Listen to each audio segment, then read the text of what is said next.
I started the angel investing. I invested very aggressively into AI. I invested also in the blockchain space. I think these two technologies are extremely transformative for financial services. One thing I did well, I tried to stick to the guns I understand. I tried, to stay on fintech side, understand how financial services will be changed or evolved, because I don't think everything can be disrupted. The wealth of experience that brought to me helped me understand how to translate business to tech people so that we can sit on the same page. That took some time.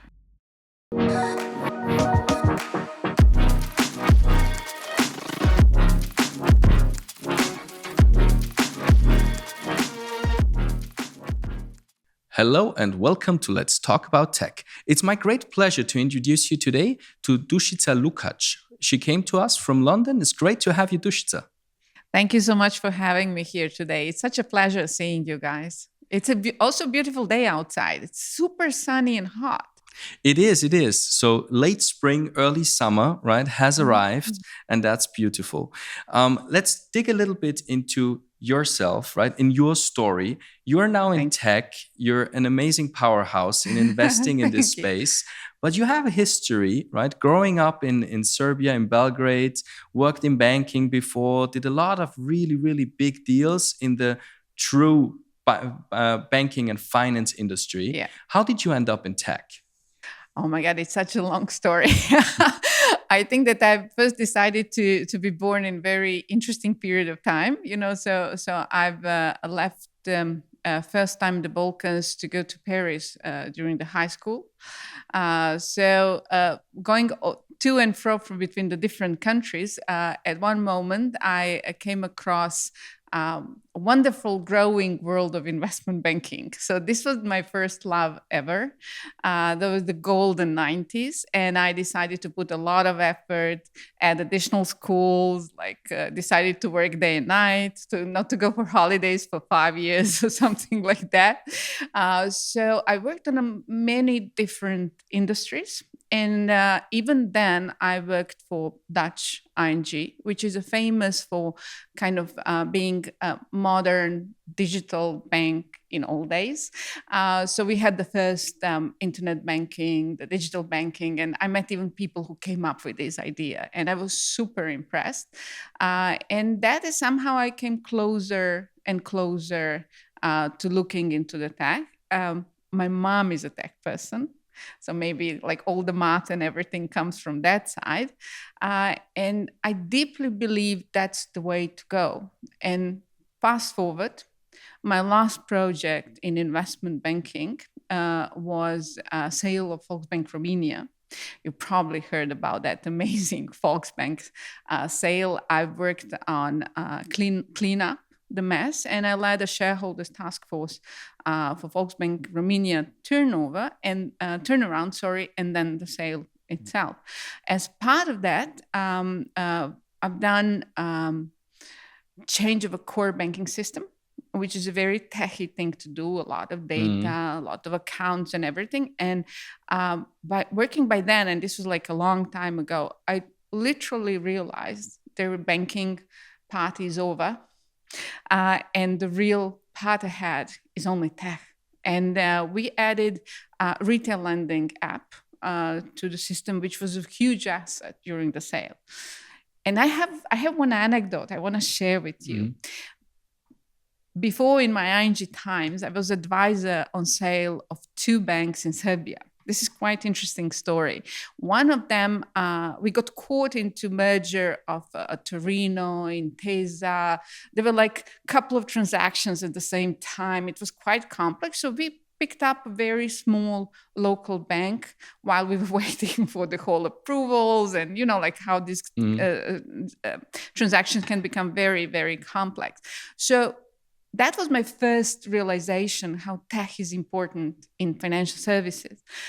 So we went into this super small bank, which was kind of our side project to close it while we were working on a bigger one. And in those days, you would meet the CEO without a computer in a room. So I'm not joking. This is what I've seen. So the guy hired a nephew who was a tech genius, and he was kind of a bored, and he built up one of the most efficient accounting systems, in-house accounting systems. So they didn't have a real assets, but they had amazing accounting system. So when we were selling it, we had a buyer. Buyer was a Hungarian bank. They just got into the data room and said, "Oh my God, we've never seen this kind of tech. We wanted to buy something like that outside, and we're just going to buy this small bank, which is anyway for us marginal. But this tech we're going to implement internally." So this was my first brush, like how technology is important. I like the idea that someone sits in a side office and builds up something so amazing that it becomes the major asset of the bank. So fast forward to the moment I told you about, and end of 2015.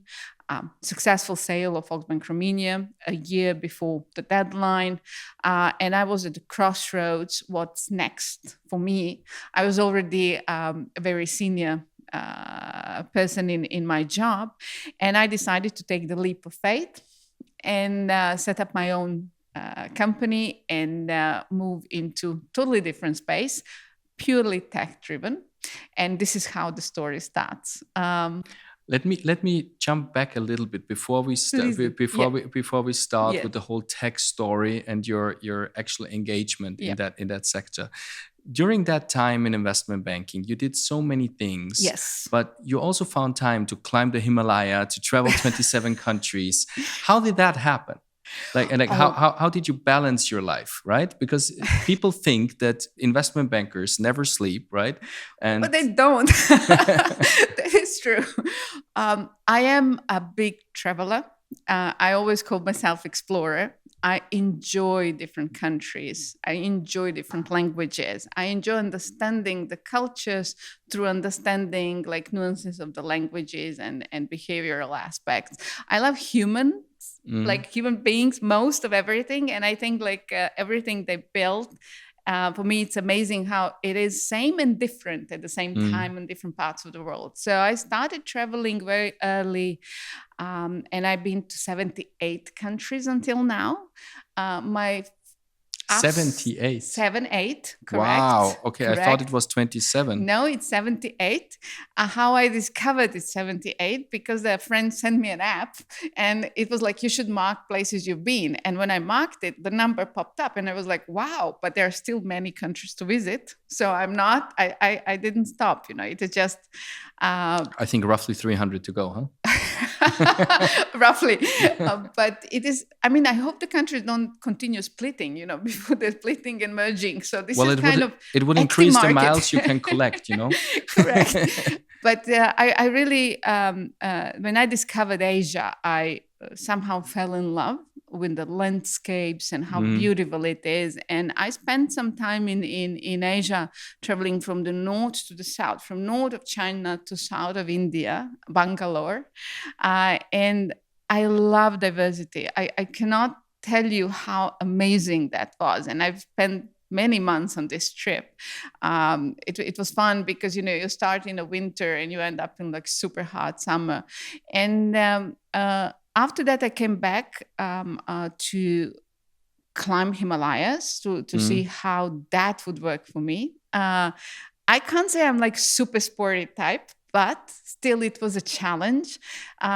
First, we went to Nepal and spent some time in Kathmandu, and you go from that side because the other side is not possible. And you also need to adapt your system, right? It takes a lot of time to be ready, yeah, right? It does. Yes. But they do have some tricks, they have some a plant which you buy the ampoules and you drink them so that help your body adjust to the reduced oxygen and etc. So it's very natural.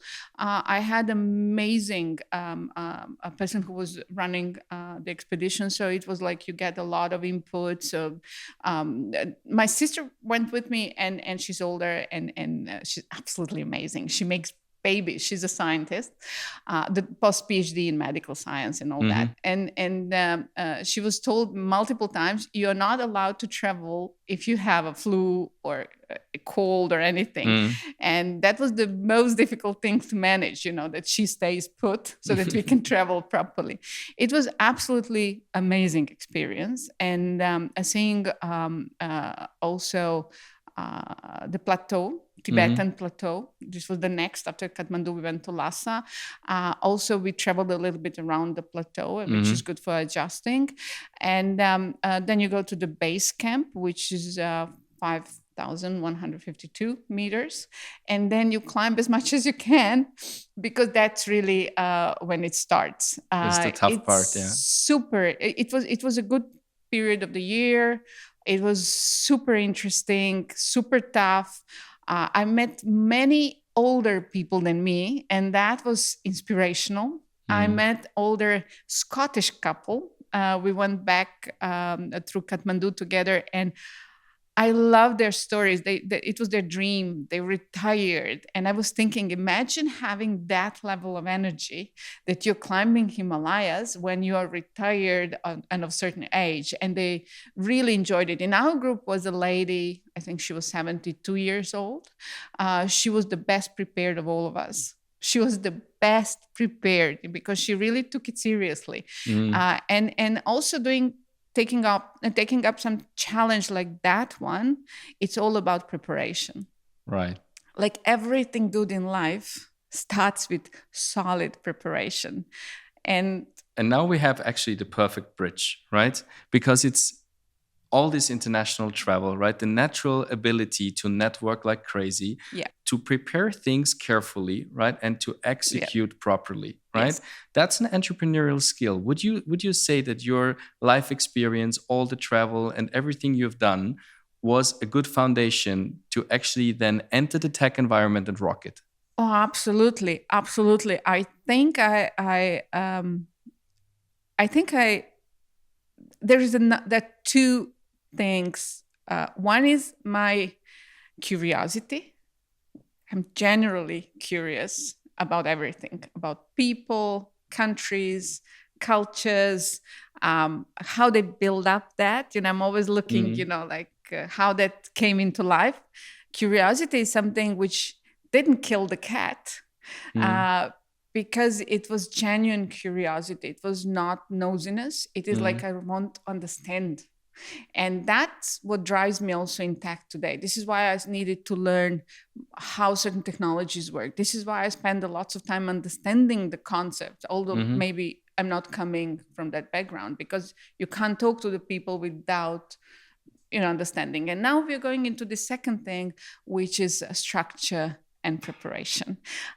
If you're just curious, if your mind is like traveling everywhere, etc., unless you have a structure, you will aimlessly, you might gather a lot of information, but then you will not be able to compile them into useful blocks. And in the end, get something out of it. Exactly. Right? Exactly. So then you entered in tech, you started angel investing. Oh, yeah. And in the beginning, that didn't work out that well, right?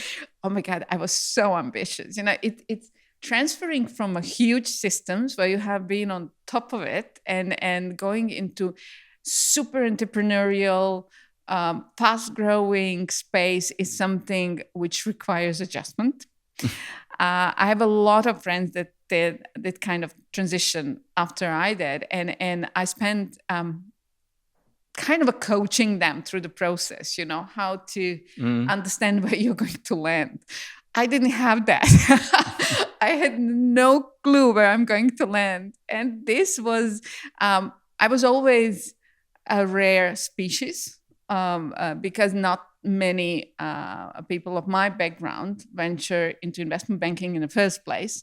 So I was very often the only girl in the room. I was usually very younger than most of the people. So suddenly I ended up in becoming equally rare species, but the opposite side in a tech space. So yeah, I started the angel investing. I invested very aggressively into AI in 2016. I invested also in a blockchain space. I think these two technologies are extremely transformative for financial services. One thing I did well, I tried to stick to the guns I understand. So I tried, to stay on fintech side, understand how financial services will be changed or evolved, because I don't think everything can be disrupted.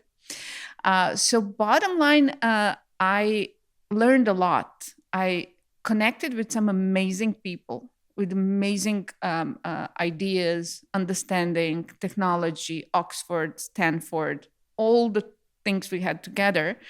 But I had, it didn't work well. But on the other side, it did, because I really got so many. I mean, the amount of knowledge I managed to gather from this experience is amazing. First of all, I understood what does it mean to have one founder or a co-founders team. I understood how small team is functioning. I understood what does it mean to knock on the doors of the big guys, being a small name, although I'm the same person. So it's totally different shoes. I understood the dynamics between people in a small teams, which are very tech driven. They're really, really a lot I can share today with you, because the wealth of experience that brought to me and helped me understand how to translate the business to tech people so that we can sit on the same page, that took some time. That I can totally underwrite, right? Same learning curve here. We've in fact actually established 10 years ago the Business Angel Institute, like as an institutionalized nonprofit education system to help people to enter the space of early stage investing. And it's the same story like you said, right? In the beginning, people are on top of everything, right? In their fields, but they don't know what they're entering. And it makes a lot of sense, right, to actually help them, to prepare them, and to adapt them into this. I always say, in the end, there's two ways you will win, right? And either one of them will be there, earning or learning, right? I mean, obviously, you learn the most when you become an entrepreneur yourself. This you decided also to do, right? In the security tokenization space at one point in time. As I said, I believe that AI and blockchain are two very transformative technologies for financial services. So when I was thinking of taking a next step, I was thinking like I really need to test myself as co-founder, and I found amazing co-founders team. Really, really was lucky with that. The three of us ventured into the space very bravely. We got funding, we had the proper contacts, we had all the knowledge in-house. We had a good house structure of co-founding team, with the different skill sets and everything. And we managed to very in a short period of time, we managed to position ourselves to talk to some really, really big names, which exist today as well, like Archax, which is security token exchange, regulated exchange, or a Tokeny, which is a really standard that was bought by Euronext at that moment. So we know that future exchanges will be using this kind of standards. We had a very deep relationship with the Corda, also Securitize. I mean, we've been all over the space, talked with Bloomberg, with potentially preparing our thing to be a part of the bigger system. They liked it a lot.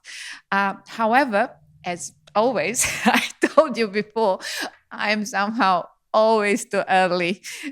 So that happened with my startup as well, our startup, because we have been simply ahead of our time. And the pandemic came. We moved ourselves from Hong Kong to London. The moment was really tough. So we were sitting down and talking together and decided to close it. One co-founder went into DeFi space, and he built up amazing protocol, which is doing more than good. I'm super happy to say that Which I one know is the that? guy, iPoor Lab. Okay. I love what they're doing. They really do a great thing. And I think that lending space in DeFi needs that. Yes, definitely. And they're doing extremely well. And I cannot say to all the investors listening to this, like really the great guy behind the great team, just go for it. So the other... No investment advice. No investment advice, correct. This is purely ex-co-founder talking. I know the guy, really good. you have to do your own due diligence. But the other co-founder and me, we went back to what we were doing before. And this is the moment when I was thinking I really want to bring together all the knowledge I've gathered over the decades in a different fields and segments. And this is where I started looking more into M&A in emerging technologies, like particularly was interested in, at that moment was looking, the space got hit by Silicon Valley Bank collapse. I designed also some kind of, and when you're mentioning the education, I designed a couple of kind of workshops that help founders navigate a crisis. I think that this is lacking in the space, and this is where I landed lots of knowledge on treasury management and lots of things that can, and corporate finance that is helpful. And talking to founders and the fund managers, I decided to take this knowledge one step ahead and focused on doing exits. So designed the product, which is 3-layered product. The first layer is bridging the knowledge gap. Because as you know, what we did in investment banking, even lots of people in investment banking don't know it because they're focused on one product. Not many people have opportunity like you did and I did, like working on a different product and understanding how they interact. So this is like usually done very quickly because my experience, founders are super smart, so we can bridge this gap very quickly. The second layer is, of course, more focused on individual improvements, which is consulting management consulting. And the point is that we are trying to identify what can be immediately done to make things better, or what is the strategic turn that you have to take and how to prepare for it and etc. To brush up the bride. Correct. Right? Yeah. Quick fixes. You know, that's what we called it back in the days. Let's look into quick fixes, but also let's look where the problem is, because you can understand the drivers of your problem when you do that. And of course, the last layer is a transaction itself.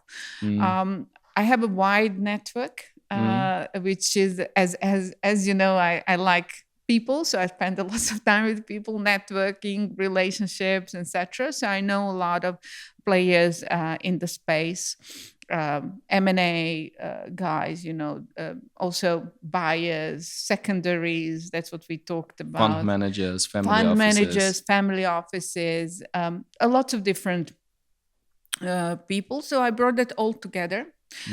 So that I can share the deal flow with them. I also following what's happening in the markets, kind of feeling the pulse of the market, because it is changing landscape, which makes it exciting.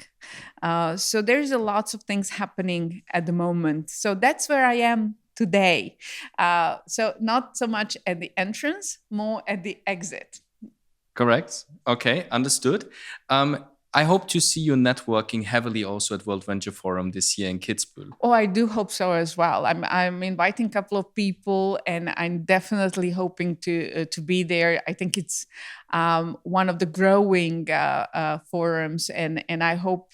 I mean, Austria is one of the best places to have it. I mean, who doesn't want to come to such a beautiful landscape and meet some amazing people? And I think it's one of important. Also drivers of the ecosystem in the region, because there is a lots of activity in Central Eastern Europe, and I think that Austria is extremely well positioned with a couple of players like yours and Speed Invest and many others that they attract frontier markets talent and shape it up to be ready to jump into like super huge markets. I always explain Austria as a startup hub is the hidden champion of startup hubs in Europe. And this kind of links because actually in Austria, with more than 250 hidden champions by EU definition, so European and world market leading companies that we have actually in the country, and those are private, usually family owned companies, right?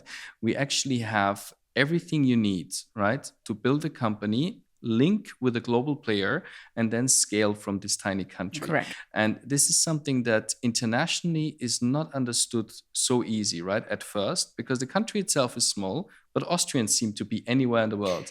And we thought with the World Venture Forum, just bring all the planet, right, all these investors from all around the world to Austria. Yeah.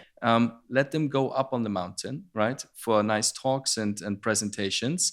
And when they see the summits, right, they see that they are actually on one of the roofs of the world, Yeah. right? And they immediately have a larger horizon, right? Because always from top, on the shoulders of giants, you see father, Correct. right? No, I totally agree with you. I just wouldn't say. I've met a lot of companies also from US, well-positioned Silicon Valley, that decided to have teams in Austria. The talent is amazing. It's very well positioned. It's super attractive to many, and I hope that trend will be growing. I mean, we had a big advantage in California, I must admit, thanks to Arnold Schwarzenegger, who was a great governor in California and actually put Austria on the map for everybody in California. So they knew.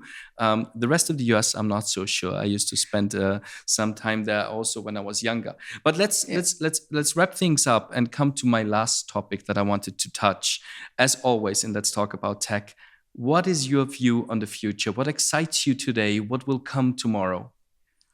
I personally think that when we are talking about the business side, we live at exciting times. I've chosen amazingly when to be born because I think the next couple of years will reshape the business world deeply. Not only with the innovative tech that is coming, but also in terms of financial backing of these innovative companies.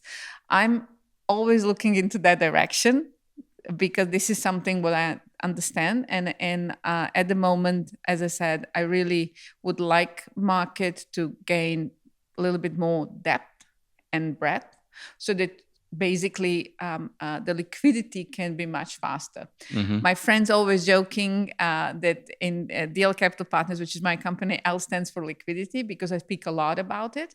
But I really believe that liquidity, like money, is like energy that has to flow. And if it doesn't flow, things go down.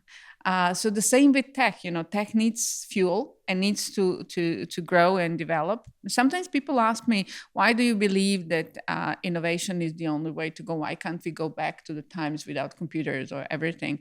I think that progress genuinely cannot be stopped and shouldn't be stopped because that's our path ahead. So that's where I basically be looking in future, how the landscape is changing. I'll be also looking into new technologies that are coming. I'm a little bit of deep tech fan geek, like that comes with the territory. So I'm excited always with innovative technologies hitting the space. In imminent future, like next year or two, I will be spending definitely more times on the exit strategies. I will be looking into secondaries. I think there is a lot that can be helped that things don't go down because with the experience in 2008, I've seen that some things went down that were not supposed to go down. And I just think that we shouldn't repeat the mistake. And we still have a lot of know-how in vicinity. And I just want to utilize that experience and know-how. And that's why I'm looking more into exits and secondaries and that space in my own business. But at the same time, I will be looking into transformative power of new technologies. Very good. Sounds amazing. I'm sure we will hear and read a lot about you. I always say there's a lot of uncertainty, right? Looking into this crystal ball that every investor kind of imaginary has, right? The only thing with certainty I can say is the only constant is change. Absolutely. And I think we agree on that one. It was great having you guys. I hope you enjoyed this episode. Please make sure to subscribe to our channel and tune in for the next one. Thank you. Thank you so much. Thank you.